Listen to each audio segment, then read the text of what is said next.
So you threw soup in my wife's body. Great, that... What am I? Nora? Victor, I am so cold. Why are you blue? Greetings, fellow mortals. Just a reminder saying it's just my opinion is for cowards. If you ask most people which superhero has the best villains, I would bet the vast majority would say Batman.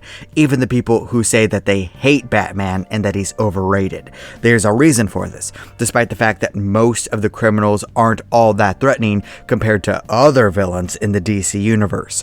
Darkseid, Vandal Savage, Lex Luthor, General Zod, people with enough wealth, knowledge, and power to crush entire countries or planets if they wanted to.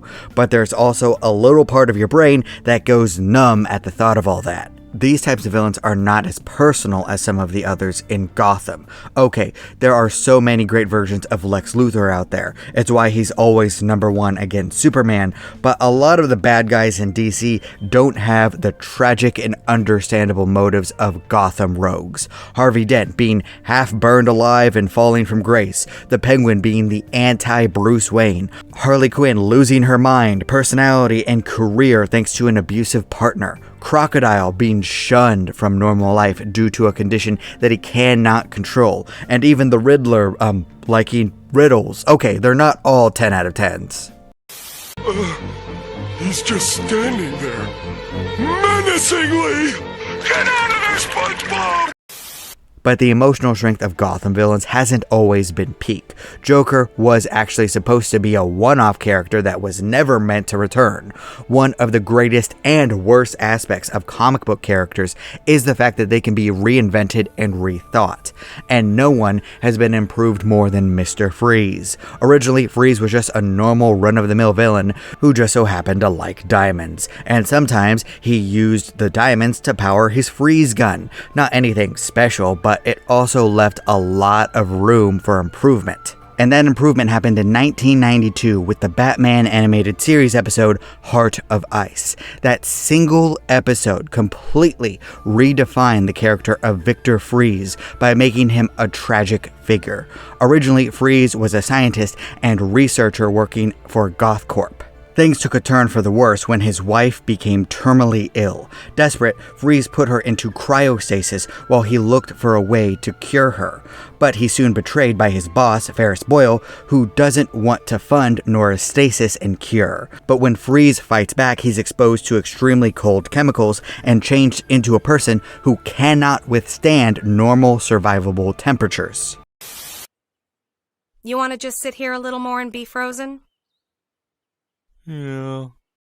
Desperate, Freeze builds a suit to sustain sub-zero temperatures and weapons to channel his ice. He then strikes out to get revenge on Boyle and save his wife. While Batman does stop Freeze from killing Boyle, he also does keep Nora safe as Freeze is shipped off to Arkham. And in some cases, Freeze is allowed to continue his research in Arkham while Nora is kept safe by the Batman. For the most part, this pacifies Freeze. After all, Boyle's crimes are exposed and Freeze's top priority is to his wife. He loves her more than his own life and would do anything for her. The episode Heart of Ice received critical acclaim and is considered the best in the series, perhaps even the best in the DC cartoon universe overall.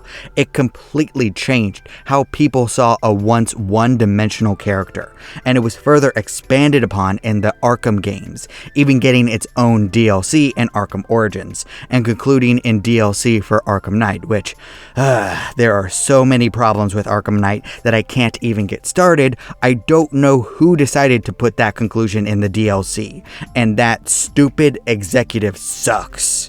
You know, in retrospect, that was probably the first sign that Warner Brothers were going to start messing up their video games. But why? Why would you do that? Why would you do any of that? Many of Batman's best villains mirror him in some way. Joker is anarchy to Batman's justice. Penguin is the greedy, ugly heir perverting Batman's origin as Bruce Wayne. Two-Face mimics the duality of Batman's personality. And Mr. Freeze represents a very strong aspect of Batman, love of family. Bruce Wayne wouldn't be doing any of what he does if he didn't love his parents, if he didn't agonize over their deaths. In a similar way, Freeze agonizes over Nora's condition. It's his obsession, his entire life. If she died, he would fall apart. If he didn't try to destroy the world, then he would at least try to destroy Gotham. Batman has a lot of empathy for Freeze. He understands the pain that Victor feels, and Freeze actually does appreciate the fact that Batman will always protect Nora. In fact, they can have a cordial, if not outright friendly conversation as long as Nora is safe and Victor's research is funded. The problems happen when those things are threatened, because Freeze becomes an unstoppable killing machine in those scenarios, often trying to kill everyone in his path, including civilians. And of course, Batman has to stop him because that's how this works. No, we're not doing this again. And that leads to why this new version of Freeze is better than before, because he's understandable, relatable, and completely in the wrong with his actions. It is true that everything he does is because of Nora. He loves her. He adores her. If he could die for her to live, he'd do it in a heartbeat. But he'll also rob and kill anyone for her. That's something that's very relatable. Doing everything possible to save the person that you love most from a terminal illness. In a lot of ways, many people can understand this feeling. Husband, wives, parents. You might be willing to do terrible things for the people you love. We get that as an audience, but we still know that what he's doing is wrong. And most importantly, Nora knows that what Freeze is doing is wrong. In many different versions of their story, Nora would just prefer to die, to let the illness take her. She hates what Victor has become. She hates that he hurts and steals from people. Sometimes when she does wake up, she asks him just to let her go, but he refuses, which raises the question of what he loves more. Her or having her by his side, being loved by her, the idea of her. And then that raises the question of if he actually does love her, because if he did actually love her and respect what she wanted, he wouldn't be doing all of this to begin with. And that's a trap a lot of people fall for, where they only look at love for other people and respect to themselves and how it affects them. And then you could use that same idea for Batman. He loves his parents so much that he fights crime for them. But would they want him to be doing this with his life? Probably not. They want him to be safe. Really makes you think. There are a lot of different versions of Nora, from New 52, where she didn't even get married to Victor and he's just obsessed with her, to when Nora became a fire villain, to when Nora became an ice villain, and it always comes back to the Heart of Ice version, because it was the best. It's the most tragic. Nora doesn't have to be a character out in the world.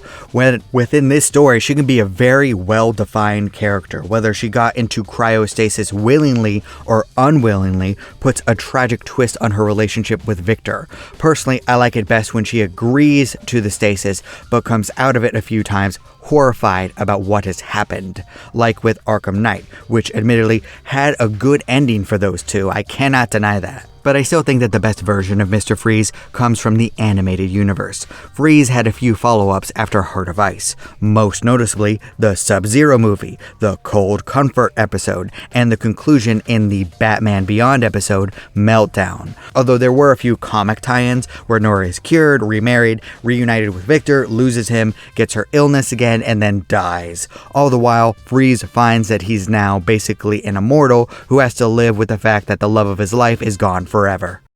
Oh, this is heavy. There's that word again, heavy. Why are things so heavy in the future? Is there a problem with the Earth's gravitational pull? If there's one word to describe Mr. Freeze, it would be tragic. Having the person you love most die of an illness is the most relatable thing ever. Most of us would think about trying to put them into cryostasis if it was possible and wouldn't automatically kill them.